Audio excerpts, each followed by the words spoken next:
Hey, you. Ready to dive into love life? This deep dive was a great suggestion. Matthew Hussey's advice in this book is really eye-opening. He's a dating coach, Yeah. right? And a New York Times bestselling author. Oh, yeah. I forgot to mention that. Yeah. And he gets real about love and relationships. No sugarcoating. Which I love. What I find refreshing about Hussey is that he doesn't act like he's got it all figured out. He's open about his own relationship history, Yeah, even the mistakes he's made. And he uses those experiences to show us the patterns he sees in so many of us. it's true. And that's what makes his advice so relatable. He's not just preaching from some ivory tower. Exactly. Like, he talks about how he thought he was this nice guy, but really wasn't ready for commitment. He was more into the feeling of being in love, which, as he says, isn't the same as wanting to build a life with someone. And honestly, Yeah. haven't we all been there? Absolutely we have. Yeah. And that's where the depth of his advice comes in, I think. He doesn't just tell you what to do, but he helps you understand why you might be stuck and gives you actual steps to get unstuck. Okay, so let's jump into it. The topic of being single can be a tough one. Yeah. It can. Society makes us feel like we need to find the one.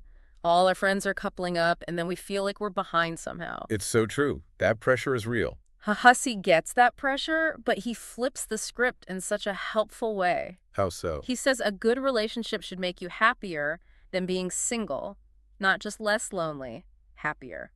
So focus on loving your life, not just finding someone to love. I love that. It's such a simple but profound shift. Yeah. He talks about when he went to Munich for this medical treatment. No, what happened? It was expensive and lonely. He was miserable the whole time. Oh, no. And it made him realize that waiting for happiness later, someday, robs us of actually enjoying today. That's so true. It's like we're always putting our lives on hold for some future version of ourselves. Exactly. And you know what else really got me? What's that? Hussey challenges that one that got away myth. Like, remember in Titanic when Rose lets go of Jack? Oh, yeah. Breaks your heart every time. Hussey asks if it didn't work out, could they really be the one? Right. We tend to romanticize past relationships, especially the ones that ended before things got real. Totally. And he even compares it to that feeling people describe on MDMA, like this overwhelming love and connection. Yeah. And look, I'm not judging anyone's experiences, but he's saying a lasting relationship takes more than that.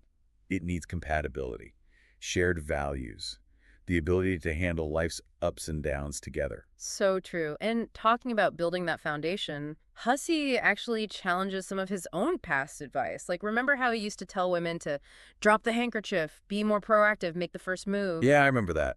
Well, he realized more choices don't always mean better choices. Right. Just because you have options doesn't mean you're choosing the right option. Exactly. And people were still ending up in relationships that just weren't fulfilling.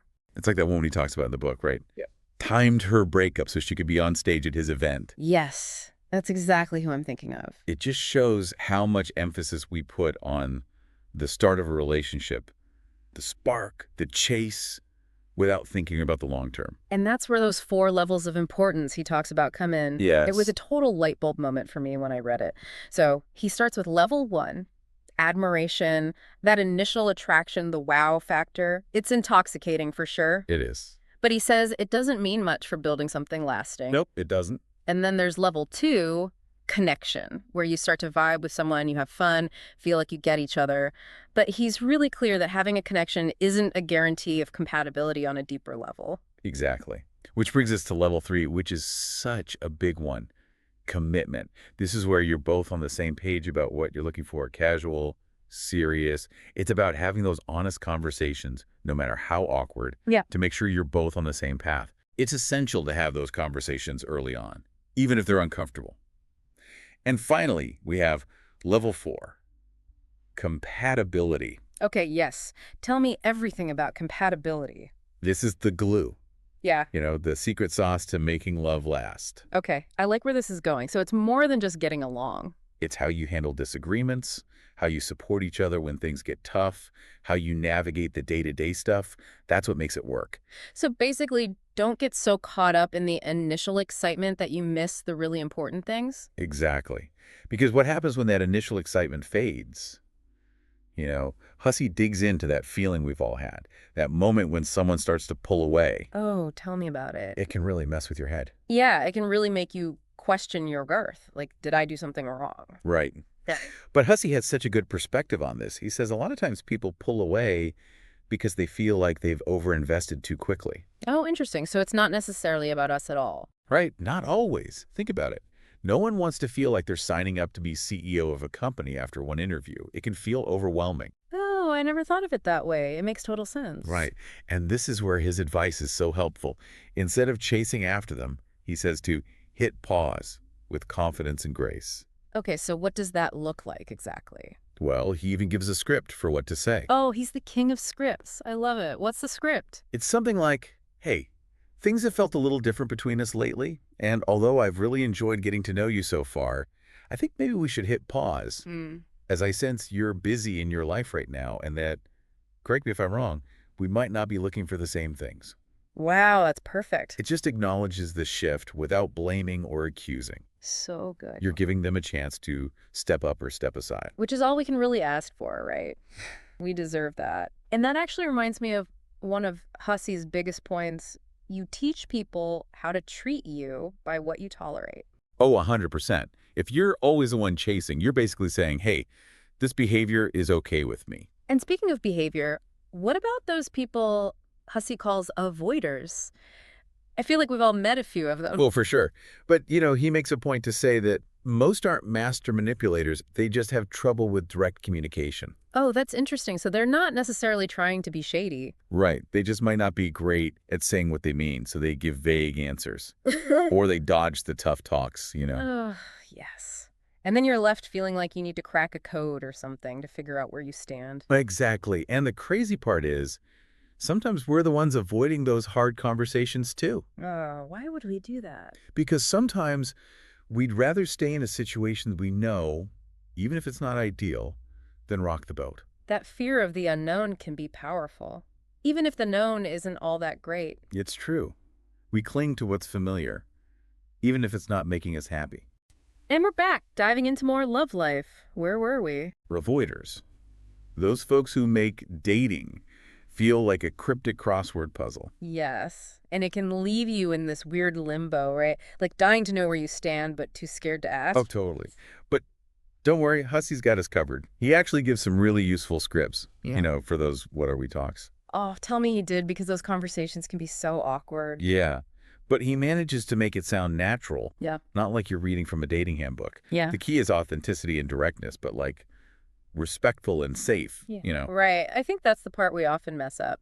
We either overthink it or come off too strong. Do you remember an example of a script he gave? Let's see. Oh, yeah, there's one I really liked. It goes something like this. Hey, I'm really enjoying spending time with you, and I like you, a lot. But I'm not sure where we stand. I didn't want to assume we were exclusive or anything, but I'm not seeing anyone else because I wanted to give this a real shot. So I just wanted to know if you were feeling the same way or if you're still open to dating other people. It's totally cool if you are, but I just figured it's good to know before I get even more invested. That's actually really good. Right. It's so clear and honest. Yeah. And it doesn't put the other person on the spot. Exactly. It's all about saying what you need and giving them the space to either meet you there or, step aside. And that's what we all deserve. Speaking of standards, did we talk about red flags yet? I don't think so. And you know what I like about how Hussey tackles them? What's that? It's not about this laundry list of deal breakers or weeding out all the bad people. Deeper than that, then. Way deeper. Mm. He sees red flags as information, signals to slow down, pay attention, and ask yourself some hard questions. So true. Like when he talks about love bombing, haven't we all experienced that at some point? Oh, definitely. It's like that whirlwind romance straight out of a movie. Constant attention, grand gestures, saying I love you way too soon. Yeah, it's exciting, but also kind of sus. Right. Is it real? Or do they need that validation, that control? And what happens if you ignore those red flags? Wasted time, Oof, yeah. damaged self-esteem, and you might miss out on someone who's actually capable of real love. Okay, that hit hard. So how do we balance being cautious but also open to love? That's where things get tricky, right? It's a delicate dance. But remember what Hussey said. Our biggest fear shouldn't be scaring someone away by being honest. It should be wasting our lives on the wrong person by staying quiet. Oh my gosh, that is powerful. So often we are so afraid of pushing people away that we betray our own needs, don't we? It's so true. It's about knowing your worth and having the guts to speak up for what you need. And that takes us to those hard conversations, right? Right. As much as we might not like them, they're the foundation of any strong, healthy relationship. You know what's funny? What? He talks about this radio interview he did once about safe sex. Okay. And even that was awkward for him to talk about. It just shows you how much we avoid being direct, even when it matters. That's so true. But you're right, we can't fix what we don't talk about, right? Exactly. If we ignore it, it's like we're saying it's okay. That goes for boundaries, too. Anything that's bothering us in a relationship. I mean, I get it. Those hard conversations can be scary. You worry about sounding weird, pushing them away, or even breaking up. Oh, for sure. It's nerve-wracking. But Hussey gives us some really good tools and scripts to navigate them better. He always has the best scripts. Ah. So smart. Like what? Do you remember any examples? Remember that "it's unacceptable to me" phrase. Oh, yeah. So good. Imagine if every time someone did something hurtful, instead of letting it slide or getting defensive, we said, hey, when you did that, it really hurt. That's not okay with me, and I need to understand why you did it so we can make sure it doesn't happen again. Whoa. Okay, that is powerful. It draws that line in the sand, right? Yes, but it's not just shutting down the conversation. It shows you're serious, but also that you're invested in figuring things out together. That's real maturity, addressing conflict like that. And remember that story about Angela? No, who's Angela? It's this amazing woman he talks about who learned to speak up, set those boundaries. Okay, yeah. It changed everything for her, not just her love life, but her whole life. It just shows how powerful it can be when you embrace who you are and what you need, even if it's scary. And you know what's often just as scary? Figuring out if someone's actions match their words. Ah, you're talking about intention versus attention. Yes. Have you ever been in that frustrating situation where someone's hot and cold, they're all lovey-dovey one minute and then disappear the next? Ugh, the worst. It's such an emotional roller coaster. And then they reappear with some lame excuse. Hussey calls that out, that inconsistency. It's a sign they're just not as invested as you. It's like they're auditioning for the role of significant other, and you're just one person in the casting call. It's so true. And the worst part is we start to question ourselves, right? Like, what did we do wrong? It's crazy, but he says there are 4 clear signs to watch out for. Okay, let's hear them, because I need this in my life. So, number 1, excuses, excuses, excuses for everything. Always have a reason, never their fault. Check. Number 2, that hot and cold behavior we talked about.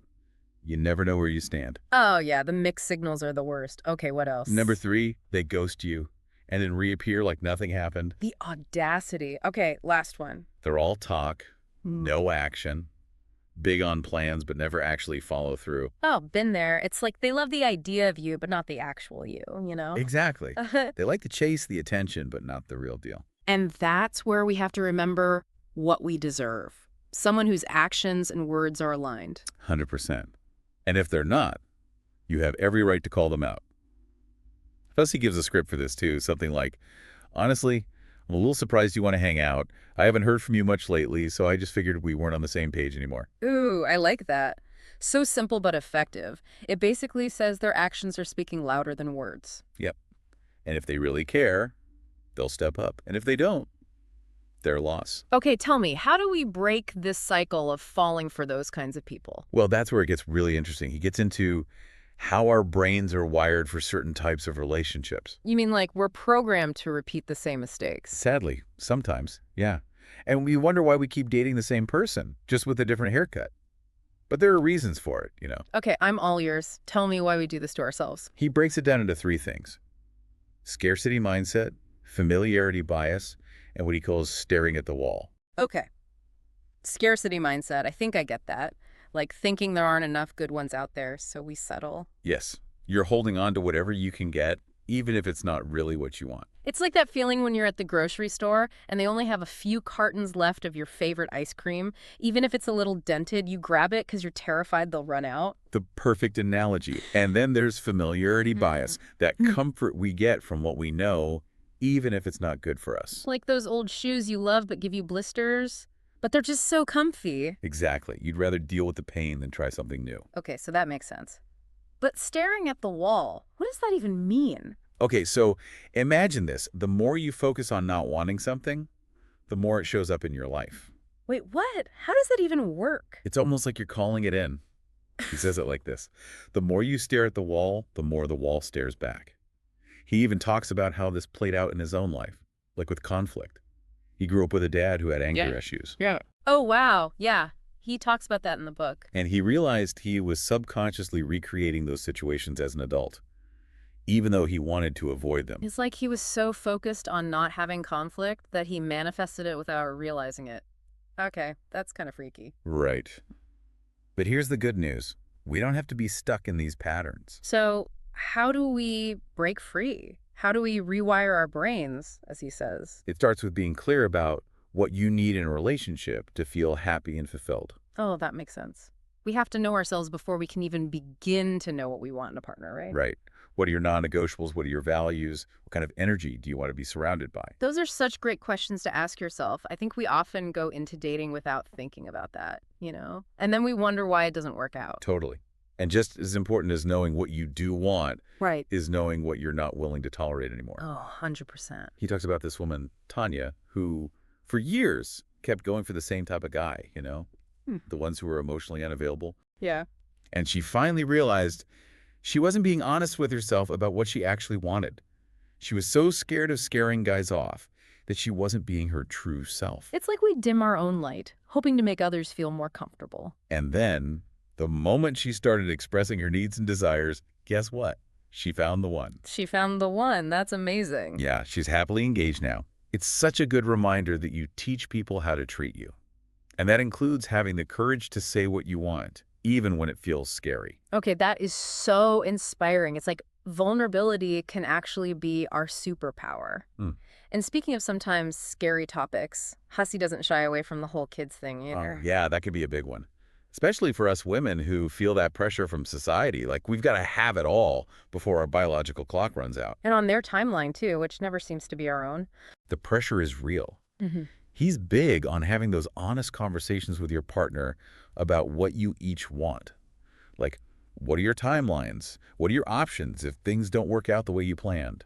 He even talks about egg freezing. Oh, wow. Yeah, he does. That's pretty forward thinking. It's about taking charge of your future instead of letting societal expectations dictate your choices. Right. It's your life, your journey. And that's where having a happy enough philosophy comes in handy, even when life throws you curveballs. I love that he uses that analogy of the prince who loses his sight, right? Yes. And they offer to restore it, but only if he sacrifices something precious. It's such a powerful story. And the prince chooses to remain blind. I know. He accepts his fate. And guess what? He's miraculously healed anyway. It's like sometimes it's not about getting what we want, but finding peace with what we have. Right. Even when things don't go according to plan. Yeah. And speaking of things not going to plan, next up is the messy, messy world of breakups. That's so true. It's not always about getting what we want. It's about finding peace and joy in the present moment. Yeah. And that actually ties into something else Hussey talks about that really resonated with me. What's that? This idea of diversifying our sources of confidence and happiness. Okay, I like where this is going. Tell me more. So he uses this analogy of an identity matrix. Have you heard of this? I don't think so. What is it? Okay, so imagine like a grid, right? And each square represents something that gives you a sense of worth, like your career, your relationships, Okay. your hobbies, your appearance, anything really that contributes to who you are. I'm picturing it. Mm-hmm. So what does this matrix have to do with happiness? Well, Hussey's point is that we often become overly reliant on just one or two squares in that matrix. Oh, I see. So it's like putting all your eggs in one basket. Exactly. Like if your whole identity is wrapped up in your romantic relationship, what happens if that relationship ends? Oof. Yeah. That's going to hurt. It's like your whole world falls apart. Exactly. But if you have other things in your life that bring you joy, your passions, your friendships, Right. your personal growth even, then if one area takes a hit, it's not the end of the world, right? You've got other things to fall back on. That makes total sense. It's like having a backup plan for your happiness. I'll admit, I can get so focused on work sometimes that I forget about those other squares in my own matrix. And then, when work is stressful, it takes over everything. It's so easy to get caught up in that cycle. But imagine if you took some of that energy and put it towards like an old hobby you love. Oh, that's a good idea. I used to love to paint. Or spent more quality time with your friends. Yeah, you're right. A little balance goes a long way. Totally. He even talks about his publisher who loves to surf, even though she's not that great at it. Oh, I love that. It's not about being perfect. It's about finding things that light you up. Exactly. And speaking of things that can dim your light, what about dealing with difficult people? especially the ones who just don't seem to get it when it comes to empathy. Ugh, those energy vampires. Tell me Hussey has some advice for dealing with them, because I need it. Oh, he does. He has this really simple test. Ready?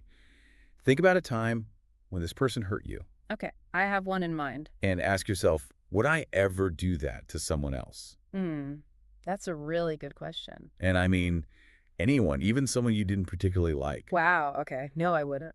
And that's often the case. He says some people are just wired differently. He actually compares them to crocodiles. Wait, crocodiles? Yeah. Like imagine a crocodile biting off his mate's foot and then going back to sunbathing like nothing happened. Okay, that's a little intense, but I get it. Some people are just clueless. Exactly. They don't have the same capacity for empathy, you know? And in those cases, it's on us to set those boundaries. Right. Even if it means walking away from a relationship that isn't good for us. Speaking of walking away, I really appreciated how honestly Hussey talks about heartbreak. He doesn't try to sugarcoat it. He acknowledges that it's painful. He really does. He doesn't minimize those feelings of grief or loneliness at all. But he also talks about something he calls modulations in our pain. Oh, yeah. Tell me if I'm explaining this right, but it's like, even when you're hurting, it's not always a 10 out of 10 all the time. Yes, exactly. There are these moments, even if they're small, when the intensity lessens. It's like glimmers of hope, right? Yeah. Little reminders that things won't always feel this way. Yes, like maybe it's a funny meme that makes you laugh, or you have a good chat with a friend, or even just a quiet moment where your mind isn't racing with negative thoughts. It's those moments that remind us that we're going to be okay. Exactly. And he encourages us to really savor those moments, to hold on to hope, to remind ourselves that feelings are fluid. They change. I love that. It's so easy to get stuck in the sadness and forget that it's not permanent. And you know what else he said that I thought was really smart? What's that? When you're feeling that intense pain, talk to yourself the way you'd talk to a friend who's hurting. Oh, wow. That's powerful. Instead of beating ourselves up, we offer ourselves that same compassion. Right. It's like You know, creating that distance, right? And Yeah. approaching ourselves with kindness and understanding. I'm trying that next time I'm feeling down. What a great reframe. And you know what else is a great reframe? This idea that our pain isn't unique. It's not that we're broken or unlovable. We just have our own Rubik's Cube to solve. Oh, I love that analogy. Yeah. It's so true. We all have our own puzzles to figure out. Exactly. And I think that's what this whole journey of love and life is about. Figuring out our own puzzles, learning from our experiences, and coming out stronger and wiser on the other side. We all have those incredible things within us, you know? They do. We've faced challenges, we've made mistakes, but we're still here. And that's pretty magical, if you ask me. It really is. And at the end of the book, Hussey reminds us, we are not just seekers of magic. We are authors of magic. Such a powerful statement. And he's not talking about fairy tales. It's about the everyday magic we create through the choices we make, our actions, how we interact with the world around us. We've all done incredible things with what we've been given. We have. We've survived, we've grown, and we have the power to create the love life and the life that we want. It's all within us. So well said. And on that note, that's a wrap on this deep dive into Matthew Hussey's love life. We hope you enjoyed it as much as we did. And remember, keep writing your own love story. It's never too late for a plot twist.